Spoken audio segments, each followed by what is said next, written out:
8ನೇ ತರಗತಿ ಪ್ರಥಮ ಭಾಷೆ ಕನ್ನಡ. ಪದ್ಯ 3. ಬೇವು ಬೆಲ್ಲದೊಡಲೇನು ಫಲ.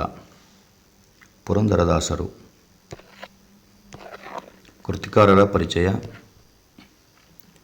ಪುರಂದರದಾಸರು ಹರಿದಾಸ ಸಾಹಿತ್ಯದ ಅಶ್ವಿನಿ ದೇವತೆಗಳಲ್ಲಿ ಒಬ್ಬರು. ಇನ್ನೊಬ್ಬರು ಕನಕದಾಸರು. ಕನಕದಾಸರು ಮತ್ತು ಪುರಂದರದಾಸರನ್ನು ದಾಸ ಸಾಹಿತ್ಯದ ಅಶ್ವಿನಿ ದೇವತೆಗಳು ಎಂದು ಕರೆಯುತ್ತಾರೆ. ಈಗಿನ ಮಹಾರಾಷ್ಟ್ರದ ಪುರಂದರಗಡದಲ್ಲಿ ಸಾಮಾನ್ಯ ಶಕ ಸುಮಾರು 1480ರಲ್ಲಿ ಜನಿಸಿದರು. ತಂದೆ ಹೆಸರು ವರದಪ್ಪ ನಾಯಕ, ತಾಯಿ ಸರಸ್ವತಿ. ಪೂರ್ವದ ಹೆಸರು ಶ್ರೀನಿವಾಸ ನಾಯಕ. ಆಭರಣ ವ್ಯಾಪಾರಿಯಾಗಿದ್ದ ಇವರು ಜೀವನದಲ್ಲಿ ನಡೆದ ಘಟನೆಯಿಂದಾಗಿ ವೈರಾಗ್ಯ ತಾಳಿದರು. ಹರಿಭಕ್ತರಾಗಿ ನೂರಾರು ಕೀರ್ತನೆಗಳನ್ನು ರಚಿಸಿದರು. ದಾಸರೆಂದರೆ ಪುರಂದರದಾಸರಯ್ಯ ಎಂದು ತಮ್ಮ ಗುರುಗಳಾದ ವ್ಯಾಸರಾಯರಿಂದಲೇ ಹೊಗಳಿಕೆಗೆ ಪಾತ್ರರಾದರು. ಪುರಂದರದಾಸರು ಕರ್ನಾಟಕ ಸಂಗೀತದ ಪಿಳ್ಳಾರಿ ಗೀತೆಗಳನ್ನು ರಚಿಸಿ ಕರ್ನಾಟಕ ಸಂಗೀತ ಪಿತಾಮಹ ಎನಿಸಿಕೊಂಡರು. ಇವರ ಅಂಕಿತನಾಮ ಪುರಂದರ ವಿಠಲ.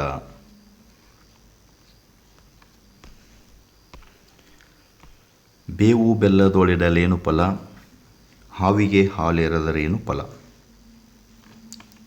ಬೇವು ಅದನ್ನು ಬೆಲ್ಲದಲ್ಲಿಟ್ಟರೂ ಕಹಿಯನ್ನು ಬಿಡುವುದಿಲ್ಲ. ಅದೇ ರೀತಿ ಹಾವಿಗೆ ಎಷ್ಟು ಹಾಲು ಕುಡಿಸಿದರೂ ಅದು ತನ್ನ ವಿಷವನ್ನು ಬಿಡುವುದಿಲ್ಲ. ಈ ರೀತಿ ಮಾಡುವುದರಿಂದ ಯಾವ ಉಪಯೋಗವೂ ಇಲ್ಲ ಎಂದಿದ್ದಾರೆ. ಈ 2 ಸಾಲಿನ ಅರ್ಥ: ಬೇವನ್ನು ಬೆಲ್ಲದಲ್ಲಿಟ್ಟರೂ ಕಹಿಯನ್ನು ಬಿಡುವುದಿಲ್ಲ. ಅದೇ ರೀತಿ ಹಾವಿಗೆ ನೀವು ಎಷ್ಟೇ ಹಾಲು ಕುಡಿಸಿದರೂ, ಹಾಲನ್ನು ಎರೆದರೂ ಅದು ತನ್ನ ವಿಷವನ್ನು ಬಿಡುವುದಿಲ್ಲ. ಈ ರೀತಿ ಮಾಡುವುದರಿಂದ ಏನೂ ಪ್ರಯೋಜನ ಇಲ್ಲ ಎಂದಿದ್ದಾರೆ.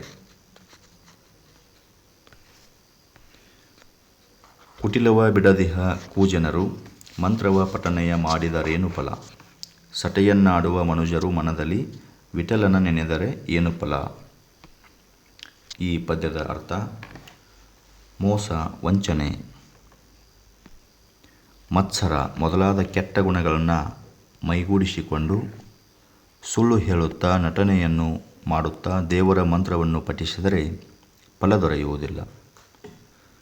ಸುಳ್ಳು ಹೇಳುವ ಮನುಷ್ಯರು ಮನಸ್ಸಿನಲ್ಲಿ ವಿಠಲನನ್ನು ನೆನೆದರೆ ಫಲ ದೊರೆಯುವುದಿಲ್ಲ ಎಂದು ಪುರಂದರದಾಸರು ಹೇಳಿದ್ದಾರೆ. ಮಾನವನು ಆದಷ್ಟು ಉತ್ತಮ ಗುಣಗಳನ್ನು ಮೈಗೂಡಿಸಿಕೊಳ್ಳಬೇಕು. ವಂಚನೆ, ಕಪಟತನವನ್ನು ತೊರೆದು ಬಾಳಬೇಕು. ವಂಚನೆ, ಕಪಟತನವನ್ನು ತೊರೆದು ಬಾಳಬೇಕು. ಮೋಸ, ವಂಚನೆ, ಮತ್ಸರ ಈ ಎಲ್ಲ ಕೆಟ್ಟ ಗುಣಗಳನ್ನು ನಮ್ಮಲ್ಲಿ ಇಟ್ಕೊಂಡು ಸುಳ್ಳು ಹೇಳುತ್ತಾ ನಟನೆಯನ್ನು ಮಾಡಿ ದೇವರ ಮಂತ್ರವನ್ನು ಪಠನೆ ಮಾಡಿದರೆ ನಮಗೆ ಯಾವುದೇ ಫಲ ದೊರೆಯುವುದಿಲ್ಲ. ಸುಳ್ಳು ಹೇಳುವ ಮನುಷ್ಯರು ಮನಸ್ಸಿನಲ್ಲಿ ವಿಠಲನನ್ನು ನೆನೆದರೆ ಫಲ ದೊರೆಯುವುದಿಲ್ಲ ಎಂದು ಪುರಂದರದಾಸರು ಹೇಳಿದ್ದಾರೆ. ಮಾನವನು ಆದಷ್ಟು ಉತ್ತಮ ಗುಣಗಳನ್ನು ಅಳವಡಿಸಿಕೊಳ್ಳಬೇಕು. ವಂಚನೆ, ಕಪಟತನವನ್ನು ತೊರೆದು ಬಾಳಬೇಕು ಎಂದು ಪುರಂದರದಾಸರು ಹೇಳಿದ್ದಾರೆ. ಮಾತಾಪಿತರನ್ನು ಬಳಲಿಸುವಾತನು ಯಾತ್ರೆಯ ಮಾಡಿದರೇನು ಫಲ. ಘಾತಕತನವನ್ನು ಬಿಡದೆ ನಿರಂತರ ಗೀತೆಯನ್ನು ಓದಿದರೇನು ಫಲ. ಈ ಪದ್ಯದ ಅರ್ಥ: ತನ್ನ ತಂದೆ ತಾಯಿಗಳನ್ನು ಬಳಲಿಸಿ ಯಾತ್ರೆಯನ್ನು ಮಾಡಿ ಪ್ರಯೋಜನ ಇಲ್ಲ. ತಂದೆ ತಾಯಿಯನ್ನು ಬಳಲಿಸಿ ಯಾತ್ರೆಯನ್ನು ಮಾಡಿದರೆ ಏನೂ ಪ್ರಯೋಜನವಿಲ್ಲ. ಹಾಗೆಯೇ ಘಾತಕತನವನ್ನು ಹೊಂದಿ ಗೀತೆಯನ್ನು ಓದಿದರೆ, ಭಗವದ್ಗೀತೆ ಕೆಟ್ಟದನ್ನು ಮಾಡಿ ಭಗವದ್ಗೀತೆಯನ್ನು ಓದಿದರೆ ಏನೂ ಫಲ ದೊರೆಯುವುದಿಲ್ಲ ಎಂದಿದ್ದಾರೆ ಪುರಂದರದಾಸರು. ಯಾತ್ರೆ ಮಾಡುವುದರಿಂದ, ಗೀತೆ ಓದುವುದರಿಂದ ಒಳ್ಳೆಯದಾಗುತ್ತದೆ ಎಂಬ ನಂಬಿಕೆ ಸಹಜ. ಯಾತ್ರೆಯನ್ನು ಮಾಡುವುದರಿಂದ, ಗೀತೆಯನ್ನು ಓದುವುದರಿಂದ ಒಳ್ಳೆಯದಾಗುತ್ತದೆ ಎಂಬ ನಂಬಿಕೆ ಸಹಜ. ಆದರೆ ಮನಸ್ಸಿನಲ್ಲಿ ದುರ್ಗುಣಗಳನ್ನು ಹೊಂದಿ ಹೆತ್ತ ತಂದೆ ತಾಯಿಗಳನ್ನೇ ನಿರ್ಲಕ್ಷಿಸಿ ಪುಣ್ಯಕ್ಷೇತ್ರ ದರ್ಶನ ಮಾಡಿದರೆ ಸದ್ಗತಿ ದೊರೆಯಲಾರದು ಎಂದು ಪುರಂದರದಾಸರು ಹೇಳಿದ್ದಾರೆ.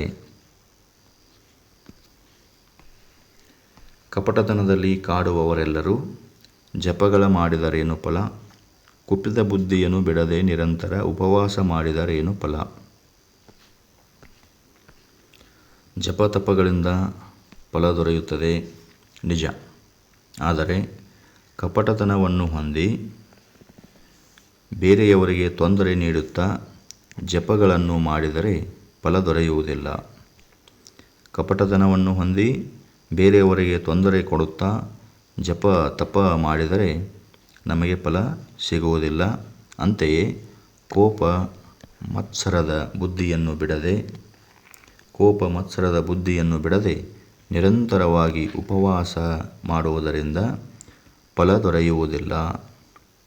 ಕೋಪ ಮತ್ಸರದ ಬುದ್ಧಿಯನ್ನು ಬಿಡದೆ ನಿರಂತರವಾಗಿ ಉಪವಾಸ ಮಾಡುವುದರಿಂದ ಫಲ ದೊರೆಯುವುದಿಲ್ಲ ಎಂದು ಹೇಳುತ್ತಾರೆ. ಹೀನಕೃತ್ಯಗಳ ಮಾಡುತ್ತ ನದಿಯ ಸ್ನಾನವ ಮಾಡಿದರೇನು ಫಲ, ಶ್ರೀನಿಧಿ ಪುರಂದರ ವಿಠಲನ ನೆನೆಯದೆ ಮೌನವ ಮಾಡಿದರೇನು ಫಲ. ಹೀನಕೃತ್ಯಗಳನ್ನು ಮಾಡುತ್ತಾ ಪವಿತ್ರ ನದಿಯಲ್ಲಿ ಸ್ನಾನ ಮಾಡಿದ ಮಾತ್ರಕ್ಕೆ ಪಾಪ ಪರಿಹಾರವಾಗುವುದೇ? ಕೆಟ್ಟವಾದ ಕೆಲಸವನ್ನು ಮಾಡುತ್ತಾ ಪವಿತ್ರ ನದಿಯಲ್ಲಿ ಸ್ನಾನ ಮಾಡಿದ ಮಾತ್ರಕ್ಕೆ ಪಾಪ ಪರಿಹಾರ ಆಗುವುದಿಲ್ಲ. ಕೆಟ್ಟ ಬುದ್ಧಿಯನ್ನು ಬಿಡದೆ ಗಂಗಾ ಸ್ನಾನವನ್ನು ಮಾಡಿದರೆ ಪುಣ್ಯದ ಫಲ ದೊರೆಯುತ್ತದೆಯೇ? ಎಂದಿಗೂ ದೊರೆಯುವುದಿಲ್ಲ. ಶ್ರೀನಿಧಿ ಪುರಂದರ ವಿಠಲನನ್ನು ನೆನೆಯದೆ ಮೌನ ವ್ರತವನ್ನು ಆಚರಿಸಿದರೆ ಫಲ ದೊರೆಯುವುದೇ ಎಂದು ಕೀರ್ತನಕಾರರು ಕೇಳುತ್ತಿದ್ದಾರೆ. ಮನುಷ್ಯ ಮೊದಲು ತನ್ನ ಅಂತರಂಗವನ್ನು ಪರಿಶುದ್ಧವಾಗಿಟ್ಟುಕೊಳ್ಳಬೇಕು, ಪಾಪದ ಕೃತ್ಯಗಳನ್ನು ಮಾಡಬಾರದು ಎಂದು ಹೇಳುತ್ತಾರೆ. ಮನುಷ್ಯ ಮೊದಲು ತನ್ನ ಅಂತರಂಗವನ್ನು ಪರಿಶುದ್ಧವಾಗಿಟ್ಟುಕೊಳ್ಳಬೇಕು, ಪಾಪದ ಕೃತ್ಯಗಳನ್ನು ಮಾಡಬಾರದು ಎಂದು ಹೇಳುತ್ತಾರೆ.